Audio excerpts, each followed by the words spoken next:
We are most fortunate that we could get a very key person this morning.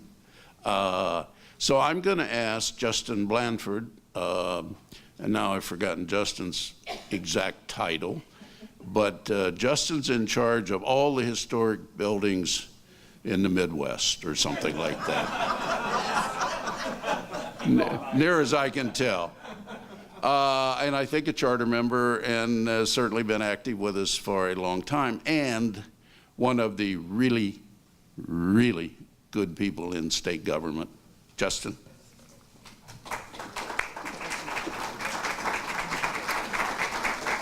Well, this is going to be a really, thank you. This is going to be a really short introduction. I don't know Alan really well yet, but we're all delighted to have him as one of the newest members in our community. And I just wanted to share a couple things that I've learned about him in a very short amount of time. When you ask Alan what he likes to do in his free time, he tells you he likes to spend time with his family, especially his daughter. And that's a comment, a heartfelt comment, I know, that resonates with all of us and the values in this community.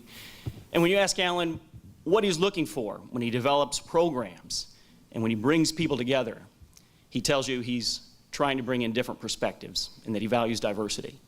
And that is something that every community in our country is welcoming at this point. So those are just insights that I've learned in a very short amount of time. I've appreciated the opportunity to visit with him at our historic sites already, and we look forward to working with him and doing whatever we can to continue the success of the legacy of Abraham Lincoln in our community in Illinois and around the world. So without any further ado, please welcome Alan Lowe.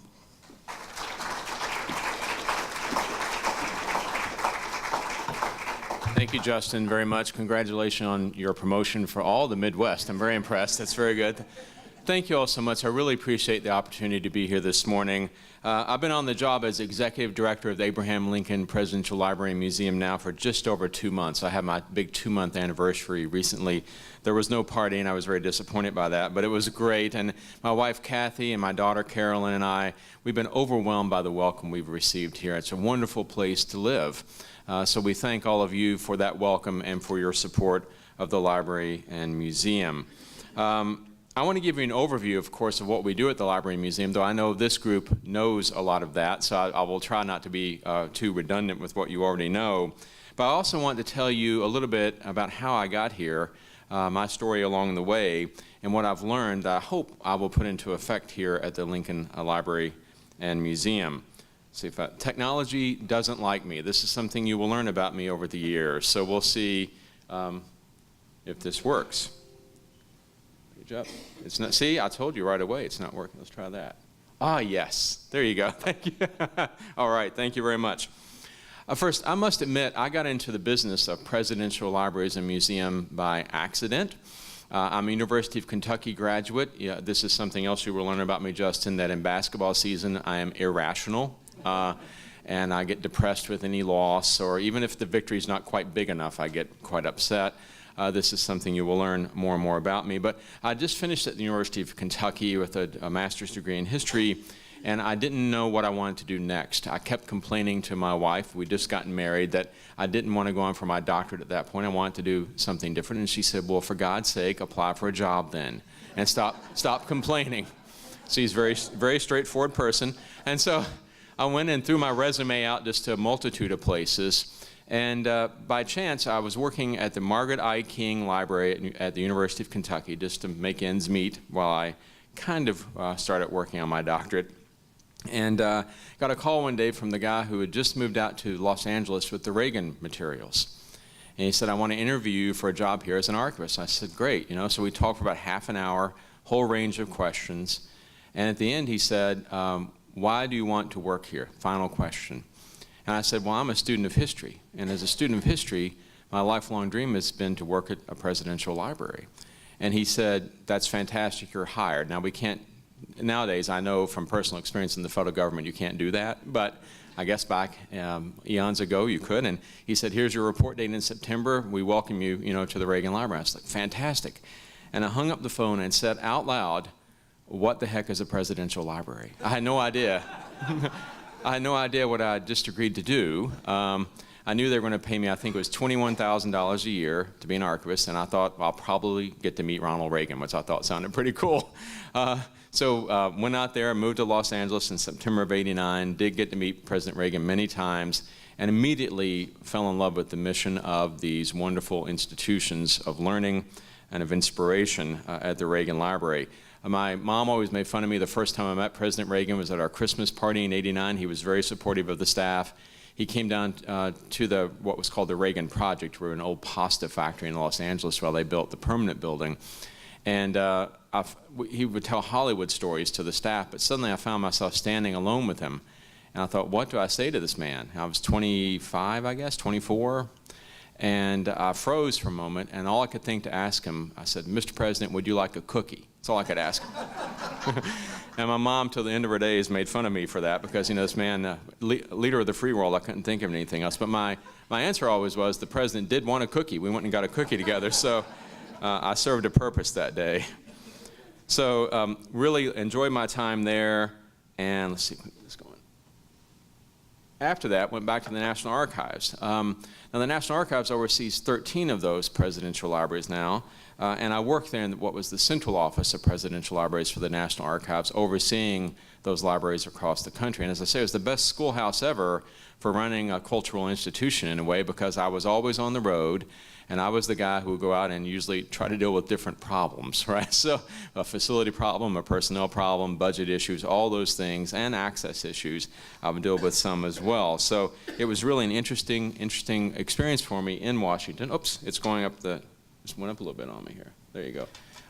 In Washington, there you see the National Archives building on the left. For part of that time, they asked me to be the acting director of the Franklin Roosevelt Library in Hyde Park, New York. I don't know if you've ever been there. If you haven't, you should go. It's a great facility. It's right next to the Roosevelt home. So it's kind of a joint ticket with the National Park Service there, great partnership, and a kind of a joint visitor center there in Hyde Park, about 2 hours north of New York City. Definitely worth the trip to see the Roosevelt Library. I learned a lot there too about how to run an institution, a wonderful staff, many of them have been there 20+ years, just a really lovely place there in Hyde Park, New York. Okay, let's keep this going again. There you go. I did in 2003, I left the world of presidential libraries and went to work with Senator Howard Baker in Tennessee. If you recall, Senator Baker had been Senate Minority and Majority Leader. He was vice chairman of the Senate Watergate Committee. Truly a wonderful man. When I first met him and we were setting up the Baker Center for Public Policy, he was ambassador to Japan, working with President Bush. And an amazing experience. And really what we did there in Knoxville is we set up a presidential library for a senator. We had a museum, we had an archives, public and educational programs. We did a lot of research, though, as well with the University of Tennessee faculty, and with Oak Ridge National Laboratory, TVA, and other partners, looking at things like energy policy, environmental policy, did a lot of work in national security issues, healthcare policy. Really a wonderful time there. And there you see on the right the facility we raised the money for and got built on the University of Tennessee campus. Howard Baker is truly a great man. He taught me a lot about humility and civility, all important elements, I think, of our private and public lives, and the importance of friends. He had a great sense of humor. We had a wonderful conference. We did a ton of public programming. My favorite conference ever, though, was on political humor. And Howard Baker loved to laugh. We brought in some great folks. I got a little tongue-tied, though. I had to introduce Art Buchwald, and that was one of the few times on stage I couldn't think of what to say. I dared not try to be funny around him, you know. But it was a great day and a great time there at the Baker Center.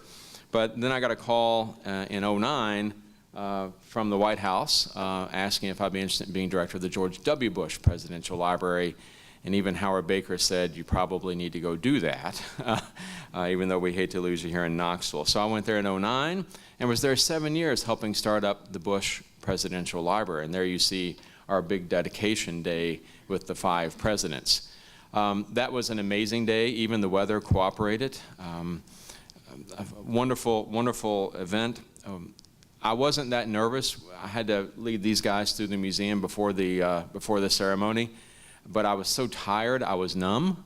So I was just like leading other people through the exhibit. I gave the tour with help, of course, from President Bush.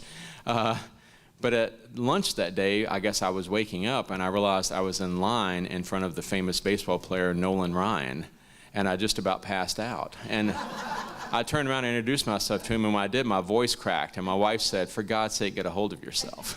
I was like, but that place was an awesome place in that it was a great museum, very interactive museum. We did a ton of special exhibits. But the archives really is what was different for me because we're in, the Bush Library is in the electronic age.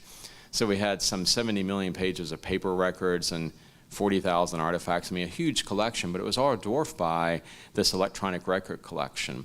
So, for example, we had about 1 billion pages of emails that were in the collection. Those emails alone are bigger than every other collection out there combined. Now that will be even more the case when they have the Obama Library up in Chicago.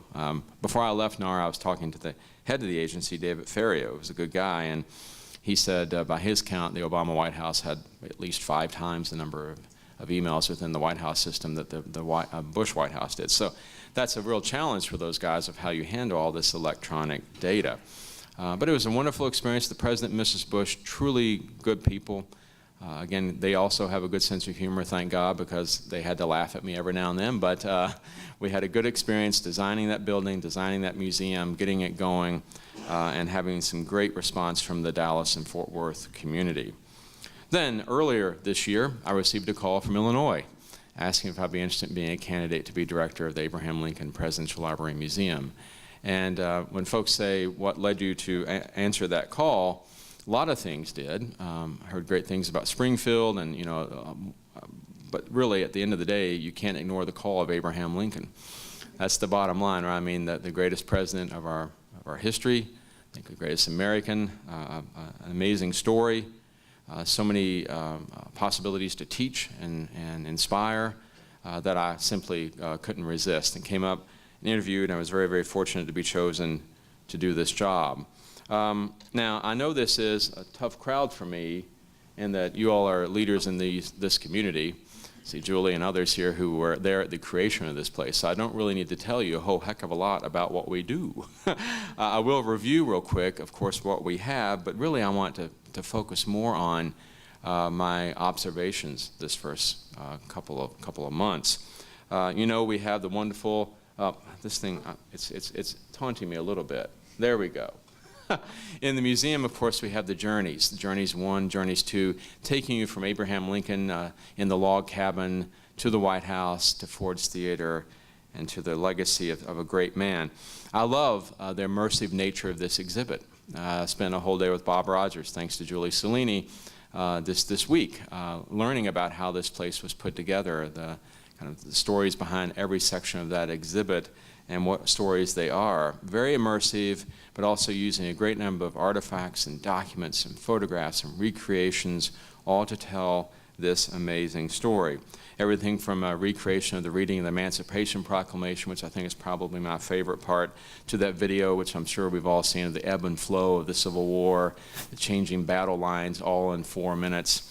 Touching scenes of Lincoln's funeral, the death of his son, hilarious scenes of the Lincoln Herndon Law Office and the kids wreaking havoc there. So I love going in and seeing kids in that law office, the recreation that really hits home with a lot of the young kids going through there. Of course, we talk about Lincoln's rise in Illinois, his life as a lawyer and a politician, his marriage to Mary. As a fellow who grew up in central Kentucky, one of my first memories I remember is going to the Lincoln birthplace. Of course, Mary Todd Lincoln, Mary Todd right there in Lexington, Henry Clay, Lincoln's hero, going to Henry Clay's home many times. So that journey is all talked about, and the journey to the presidency. And think about that, the journey to the presidency as the nation fell apart around him. We show the horrible abuse that Lincoln took when he was elected, and all the many opposing voices to him on the conduct of the war, on his views on slavery and emancipation. In our treasures gallery, of course, we have our most sacred items, if you will. The stovepipe hat, probably my favorite with the thumbprint on it. Our theaters are also stunning. I know you've been in those, Lincoln's Eyes and Ghost of the Library. The Ghost of the Library, that technology is amazing. Before I had this job, before I came down here, everyone would say, "You got to tell us how that works. What's the secret?" You know what? They haven't told me yet. and I think they probably won't, and I don't think I want to know. I really just want to keep it kind of a mystery to me. So, in the museum looking forward, I've done some preliminary review of how the place is working, how the exhibits are reaching people, what's working well, what maybe could be refreshed and improved over time. I know, for example, I would love to in the future where we could talk more about the legacy of Abraham Lincoln here and around the world. I think that is important. I think there are some elements, I talked to Bob about this week, maybe in certain areas we could add some good interactive components to especially reach kids even more as they go through and to be able to provide more information in a fun way. It's something, frankly, we did a lot at the Bush Library. So we're taking a close look at that. What I've told my staff is let's just step back and see what we would want to do long term. Of course, there's always the issue of raising money to do this, right? But you can't plan to raise that unless you know what you want to do, what kind of vision you have. And you certainly can't inspire people to support you unless you say these are the things we want to do, and this is why we want to do them. So that's what we're doing now in the permanent exhibit. In the special exhibits, I've put a lot of focus on special exhibits as well. We have the great Illinois Gallery. We typically do one big special exhibit a year. Though the topic can be Lincoln, we touch on other topics as well related to Illinois. Right now, we're opening next week an exhibit called Rare and Rarely Seen, all about objects from our collections that have been rarely or usually never displayed. For example, we have a dress of Marilyn Monroe's, a pair of wooden shoes from a prisoner at Dachau, a costume worn by the famous actor Edwin Booth, brother of John Wilkes Booth, a commission signed by President George Washington and then Secretary of State Thomas Jefferson. So these wonderful things there and all these different collections we have that we wanted to show people. After Rare and Rarely Seen, starting next March, we have a terrific exhibit called The Rivalry, all about the rivalry of the Cubs and Cards. So I have learned, ladies and gentlemen, this is a fairly big topic around here. I've been very careful to stay kind of on the outside looking in and not choosing a side. It's being done, that exhibit's being done in partnership with Major League Baseball, the Cubs and Cards, and it's being co-curated with the Baseball Hall of Fame in Cooperstown. So we're very, very excited about that. It opens next March. So make sure you put that on your calendar. So what I've done now in special exhibits is start a process with our staff and our partners to think about how can we plan these further out. Ideally, you have a 5 or a 6 or a 7-year plan of special exhibits. Now, you have to stay flexible, so if something really cool comes up, like a traveling exhibit or some topic becomes very relevant, you have to be agile and be able to change that. But at the same time, you need that kind of base plan to go forward, and we are putting that together as we speak. That really gives you the time to plan, to write text, to find documents and artifacts around the country, to line up partners, and to really plan out how you're going to market these things well so people know what you're doing and want to come see these exhibits. They're a great way, of course, these special exhibits, to bring in new visitors and to get our local citizens excited about coming back and seeing something new at the Lincoln Museum. So, put a lot of thought into the museum these first couple of months. I haven't slept a whole bunch. But also, I've done a lot of work with the library part of what we do. I put a real emphasis, first and foremost, in saying we're not 2 institutions, but one. It's the library and museum. We are working together, the staff, the resources there, it's a great dynamic. And we have to cross that bridge every day and work together. We have stunning collections, I will just say it that way. The Lincoln materials are amazing. Of course, anchored by the tremendous Taper collection, documents, artifacts, photographs, artifacts, all these things are really amazing set of materials. We have the Inner Sanctum, where they took me when I was hired, the Lincoln Vault, where we have our really coolest stuff. For example, a handwritten copy of the Gettysburg Address by President Lincoln. These things where you get goosebumps looking at them, they're in the Inner Sanctum. But in addition to these Lincoln collections, one of the things that makes my job so fascinating is we have so many others because we're also the Illinois State Historical Library. So we have all these wonderful Illinois history-related collections, 8 miles of shelving in our storage rooms with all these materials, touching on really every element of Illinois history. And there you go. See, I'm anxious with these things, and there you go. In our reading room, we serve researchers from all over the world. They're looking at our manuscript collections, our book collections. We have an immense collection of audiovisual materials as well. We have a newspaper program that microfilms newspapers from all over Illinois, which is a great service to those newspapers, but also to our researchers. We have a really excellent conservation lab, and our conservation staff takes care of all these records to make sure we're preserving them for you and all the citizens of Illinois. I'm very proud of our oral history program. For the past 10 years now, we've gathered oral history interviews from a wide range of people, all about a variety of topics related to the history of Illinois. Mark Depew heads up that program. I think it's just an invaluable resource for all of us. We also work with the University of Illinois at Springfield on the Papers of Abraham Lincoln project, a documentary editing project designed to provide online access to documents written by or to President Lincoln, a really good project. And I should note that in the library, in addition to all those things we're doing, we also, in the library building itself, have exhibits. So when you do come to the museum, make sure you walk over, what's that, Jefferson Street to the library building as well, because on the first and second floors there, we have wonderful exhibits. On the first floor right now, we are continuing our Art in the Atrium series, this time featuring local artists from the Pharmacy Group Gallery. And on the second floor, we now have the Where Were You exhibit with important events in American history, kind of a graphics exhibit asking you where you were when these things happened. When we walked on the moon, 9/11, when Elvis died. I remember all those. Well, yeah. And the great thing about this is we've kind of tied it into a social media campaign as well. So if you go to our website and click on that, you can type in responses about where you were and what you thought about these different events. We've had a lot of people do that so far. So our hope is that when people come to the campus, they'll go to the museum, obviously, but they'll also go across to the library and, of course, over to Union Station as well, where we have the Steven Spielberg exhibits on the bottom floor of Union Station, and we have that wonderful Union Square Park there as well, where we do a lot of programming. So, in the library, just like in the museum, I've done a lot of evaluating of how we're doing things, finding our strengths and weaknesses, and planning a path forward. At the very beginning, I placed an emphasis on very basic stuff, like the security of the collections. Are we doing all we can to make sure those collections are secure? Are we streamlining the process for researchers? It should be easy to come in and do research at the Lincoln Library. So, I'm focusing on also how we're controlling the materials. Do we have intellectual control of them? Have we created finding aids so that when you come in to do research on whatever topic, I can give you these finding aids and you can go through and say, show me this, this, and this, and that will help me with what I'm doing. I put a strong focus also on personnel. And I'm happily been able to add a state historian to our ranks, Dr. Sam Wheeler. Sam has been terrific so far, doing a great job for us, trying to get him out around the state as well to work on all issues about Illinois history. And I soon hope to add a library services director too. So I think with those guys, we're going to have really good management in the library, and we're able to push forward on a lot of these things that we know we need to do. The bottom line goal is to ensure that we preserve the safety of the collections and the usefulness of them.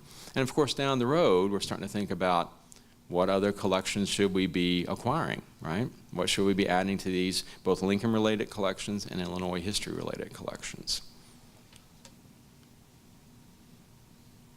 So, mentioned Union Square Park and Union Station. Again, I want to make sure when people come that they understand that it's not just a museum, which is terrific, and there's a lot of time you spend in the museum, but also go over to the library building and definitely go into the park and into Union Station, because there's wonderful exhibits from the Steven Spielberg movie Lincoln are on display there on the bottom floor. Really a great resource for us to have. So I am a real education-focused guy. Our education specialist, I think, both likes that and is troubled by that because I talk to her a lot. That's something, the Baker Center at Roosevelt, at Bush, I put a lot of focus on history and civic education. I'm really proud of what we've done here at the Lincoln Library and Museum and what we have planned for the future in both of those. We work a lot with local and regional schools, and we want to expand that. We want to expand things like teacher workshops, the creation of curriculum and materials for the classroom. I want to make sure, and I've talked a lot to Genevieve, who is our education specialist, about working with teachers before, during, and after museum visits to make sure we're maximizing the value of those visits for them. I know they have only so much time in their school year, and we want to make sure when they're coming to our place that they're getting the most out of it. Also want to make sure we have active partnerships with higher education institutions, and especially with our friends at the University of Illinois Springfield. My experiences at University of Tennessee and SMU have shown me the great power of teaming up with really good faculty and students, and that's definitely what we're going to do here. The bottom line is we want to be an educational resource for the city, the state, and the nation, and we've got to put together the people and the programs to do that, and we are well on our way to doing it. I'm also really happy with our public programming. We want to be a part of the cultural life of this community and expand our educational mission through these programs. Just last night we had General John Borling at the library for a presentation of a POW in Vietnam who composed poetry during his captivity. Really amazing story. In a lighter vein, last weekend we hosted Pets in the White House in Union Square Park. Tons of pets from the community came in. We tried to teach lessons about different pets in the White House, but also had a lot of fun. My dogs were grand marshals of the pet parade. They've never been prouder. Now, people joked with me, before I was ever even considered for this job, we got these dogs, and one is named Theodore Rex, we call him Rex, and the other is named Lincoln. So Lincoln helped lead the parade at the Lincoln Library. I was very proud of that. So we also typically create series of programs around our special exhibits. We're planning out some great programming now, for example, around the baseball exhibit. Stay tuned for that. The details aren't inked in yet, but we have some great ideas and some things that are hopefully coming to fruition very, very soon. One thing I've realized in this job and every job is that you don't do it alone. You have to engage with the community and have terrific partners. Of course, we have the Abraham Lincoln Presidential Library Foundation, a really terrific partners for us. They help us every day. I work very closely with them. We're also proud to be part of the Illinois Historic Preservation Agency, and Heidi and her folks there are just absolutely terrific to work with. We have a great relationship with them. I want to make sure I reach out to all of our historic sites and see how we can be working with them. Just a couple weeks ago up at New Salem at the Lincoln Tomb, we need to be talking together and working together where we can, so we're going to do that.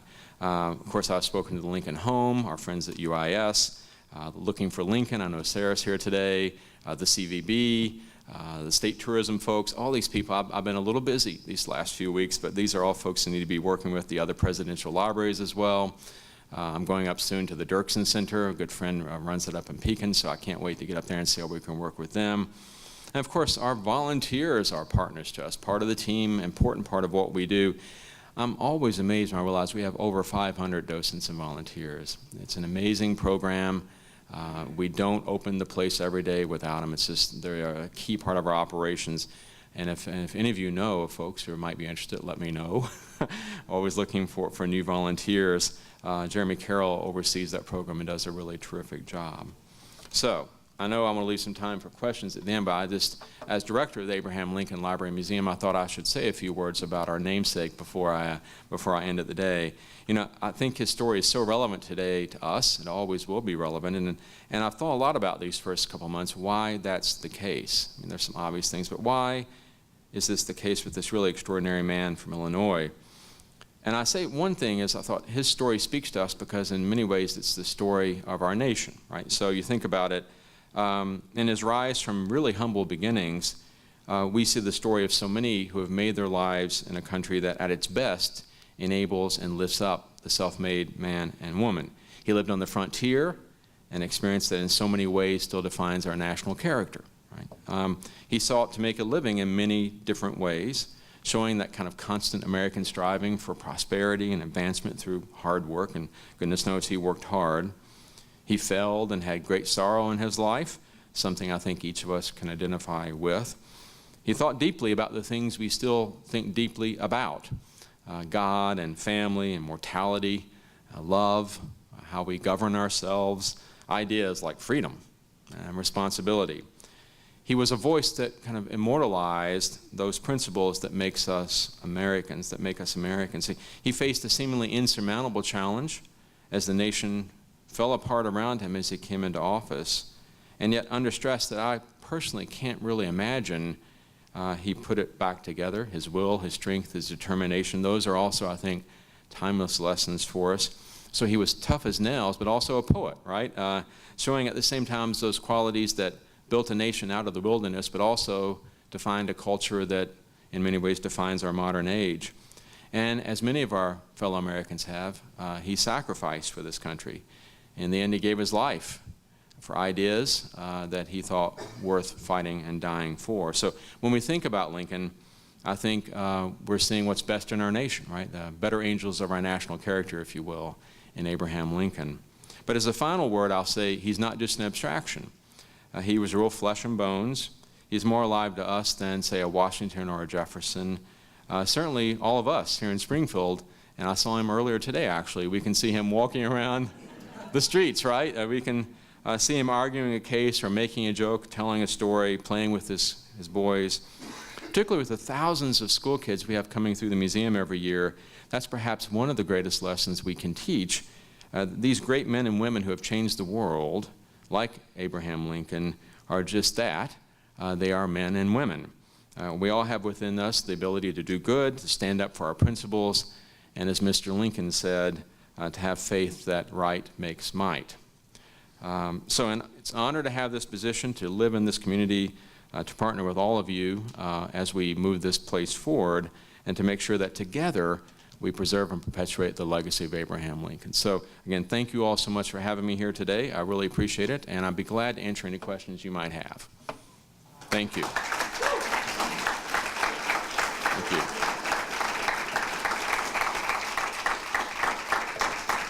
Thank you. Yes, sir. During your career, you have worked at 3 different types of institutions. I mean, types, federal government, state government, university. Would you care to comment on the similarity and differences of working for these 3 different types of institutions? I love them all. No, there are differences, of course, some real similarities. And if you do look across the arc of what I've done, there are some very basic similarities about the types of institutions. So they all serve the public, they all preserve and make available history. Each of them have their own ways, though. You have to learn how you do things like hiring people and procuring services and all these things. But they're more similar than different, to be honest with you. And at the end of the day, it all comes down to the people you have working around you, the staff and the volunteers. When President Bush, I had to interview with him in the Oval Office for the Bush job, by the way. I tell students, if you think you're nervous before a test, think of poor old Alan going to the Oval Office to interview for a job. But at the end of that, he said, let's do it. And he said, what's your first priority? And I said, it's to hire great staff. Because you have to have good people to do good work, right? So, I mean, there are more similarities than differences among them. Yeah. Sure. Yes, sir. The governance of the institution and whether it will become a standalone agency or remain within historic. I think it's, I know something been discussed in the past. Right now, I'm so much more focused on how do we do what we're doing right now in this context. So when I come into the job, what's working well and what's not working well. So to be honest, I'm way too early in my administration to think about that in terms of what I'm doing here as director, but I just want to make sure that we are teaming up with the people we need to be teaming up with, that we're accomplishing our mission, that we're preserving the records and doing all the things we need to do to make this thing successful and take it down the road. Yes, sir. You mentioned making things easier for researchers to use the library. To what extent can people who aren't researchers access the materials that are available in the library? Come in and talk to the folks in the reading room and tell us what you want to work on, and we will work with you. That's the bottom line. We are here to be a service. So you just come in and talk to the reading room folks, and they will help you through that. Absolutely. Though right now I want to make sure in some of the collections that we're able to say to you, here's a full set of finding aids to help you when you do that. And that's something that's an ongoing process. Yes, sir. Alan, kind of along the lines of the first question, this is an interesting institution because it wasn't involved with NARA. Right. And so I was wondering, from your view, you probably watched it being built but not in the system. Right. What are your thoughts on that? Well, Lincoln Library and Museum was always a place we kind of held up on a pedestal in the National Archives. To be honest, it's some place that was doing a great job that I think we wanted to learn from, particularly when you look at how the special exhibits were, the permanent exhibit was being done. What's interesting to me, and when folks call me about this job, and now that I'm actually doing the job, is there is a difference in that the National Archives, the Presidential Libraries, focus on that president and the papers of his associates. Here, with the State Historical Library component, there's so much more to it. So it's a really a broader responsibility that I find pretty awesome. To be able to think about the whole history of the state, Abraham Lincoln being so central to that, but all these other records. We got a great addition to the collection we have of the poet Edgar Lee Masters the other day. So you think about all these different things that we're able to talk about and teach about here that we weren't necessarily able to do at the presidential libraries within NARA, just because of the different type of focus they had. But no, we always looked up to the Lincoln Library Museum. Yes, ma'am. I was recently in inland China on a tea plantation, and the guide asked where we were from, and I said Springfield, Illinois, without skipping a beat. He said, home of Abraham Lincoln. Oh my gosh, isn't And that so amazing? my question is, do you track how many international guests come into the library? And also, do you have a strategy for getting more international guests here in town? So two things on that. One, I'm in the process of making sure we're getting all the visitor stats we should be getting when people come in. So zip codes, country, all these things. I think we do. But that's the bad word in this. I think we do. Right? So I'm going to find that out for sure. I have put a lot of thought into our marketing since I got here. That's Gina and other people, of how we make sure when people come here, or as we're doing marketing across the state and across the country, how we're marketing the library and museum. But also need to think about that international component of what we should be doing, how we should be reaching out to them. And that's something we need to do. What the marketing strategy of this place is still in development, I would say. But that's something we got to do. Because you're right, it's unlike pretty much, I guess, maybe George Washington, maybe. I don't know, but Lincoln definitely above George Washington. Yes, ma'am. Is the Library and Museum involved or going to be involved in the planning for the Illinois Bicentennial celebration? And do you have any personal ideas about how that should be commemorated and how the Library and Museum might be involved? Yes, I certainly do hope that we have a big role in that. I have been asked to be on the commission. I will be on the commission, so it's exciting possibilities there. I know the governor announced, I do believe, the head of that commission, so we're looking forward to working with them.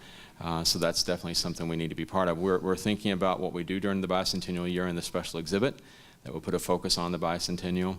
And some whatever programming we can do surrounding that as well. So we want to be engaged. I certainly hope that other folks on my staff are engaged in that as well. If you all know James Cornelius, he's a great Lincoln curator. James is a wealth of information, and we need him involved. And Sam Wheeler, of course, is our state historian. I've asked Sam to think about how we celebrate the bicentennial within our construct, but also I would hope that he would be able to add, his knowledge to that process as well. So anyway, we want to be as supportive as we can to the bicentennial, and we will be. Yes, ma'am.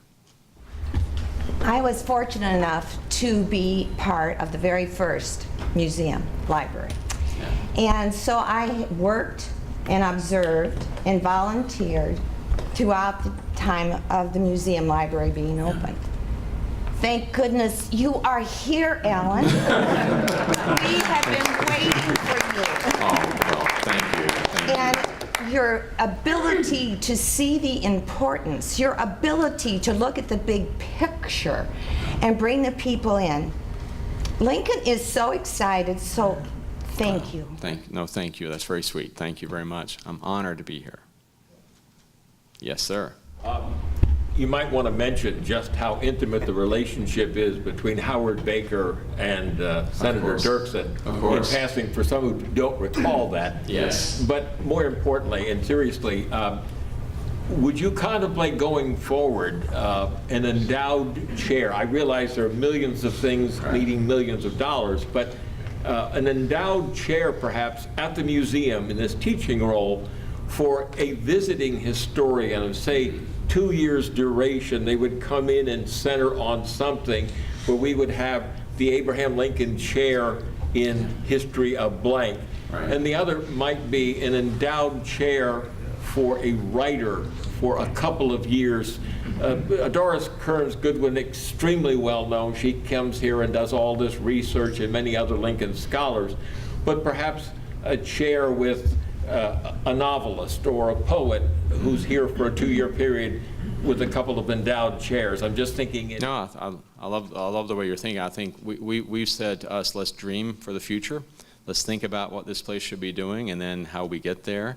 I think for an endowed chair, that's something I'd love to turn to our friends at UIS and see how we could work with them on something like that. I think it'd be really, really a great resource for the community and for Lincoln Studies and for Illinois Studies. So absolutely, in terms of the connection between Baker and Dirksen, Baker married Joy Dirksen, Everett Dirksen's daughter, and they were married for many years, had 2 children together, Sissy and Derek.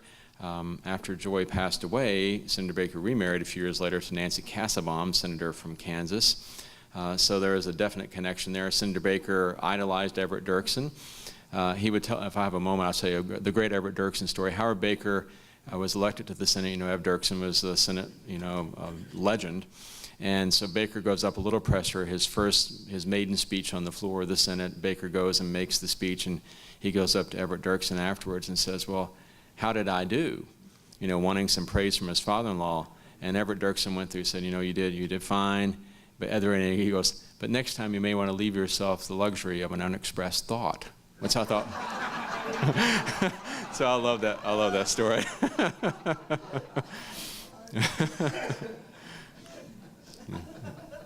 Well, thank you all so much. Look forward to seeing you. Thank you. Thank you, sir. Can I hold you just for a second? Thank you. You bet. I promise. Thank you, Bob. The annual Lincoln Legacy Lectures at the University of Illinois Springfield are coming up on October 20th on the very timely topic of Lincoln and Reconstruction, America's Struggle for Equality. And we have a great lineup of speakers. Joining UIS Professor Michael Burlingame will be Alan Gelzo from Gettysburg College and Brooks Simpson from Arizona State University. They'll be addressing the contemporary implications of their topics at the opening of the Q&A. So we hope you can join us Thursday, October 20th, 7 p.m., Brookins Auditorium. The lectures are free, no reservations needed, and we'll also be live webcasting. So all the details are on the flyer at the table. I encourage you to pick one up. Thank you. And another great event coming up Tuesday. Good morning, everyone. I am Christy Jones, and I'm representing the Better Government Association this morning. There is a handout on your sheet. Next Tuesday, we are having the first Downstate Better Government Association Fall Luncheon. We hope you can make it out. There will be a candid conversation featuring former Governor Edgar and former University of Illinois Chair Chris Kennedy. We're also excited to have Natalie Baumke, Springfield's own, who will be serving as the MC. There are some limited tickets still available. The link and the phone number are on the handout. So we hope to see you there. Thank you. And since we've got a couple of more minutes, we were graced this morning by President Abraham Lincoln. And I might ask Sarah and President Lincoln to at least welcome or say hello. Could you do that? I would like the President to do that. Good. Not the whole damn address, but that's... I will give you the luxury of thoughts that are unexpressed, but I want to say something. It's when those visitors come from across the world, they come to Springfield, and it's about you all. They meet you on the street, at the restaurants, and about their business. They're coming to see you. You walk on the streets and the walks, and you carry on the next generation. So it's not so much about Abraham Lincoln as it is about my current friends in Springfield. It's about you carrying on for the next generation. And I'm honored by that you remember me, that you built a library for a fellow that had formal education less than 1 year. That's a matter of profound wonder. But I appreciate always seeing my friends in Springfield and continue to welcome the folks from about the world as they're reaching out to you. Thank you. Thank you. See you the end of October. We are adjourned. Thank you very much.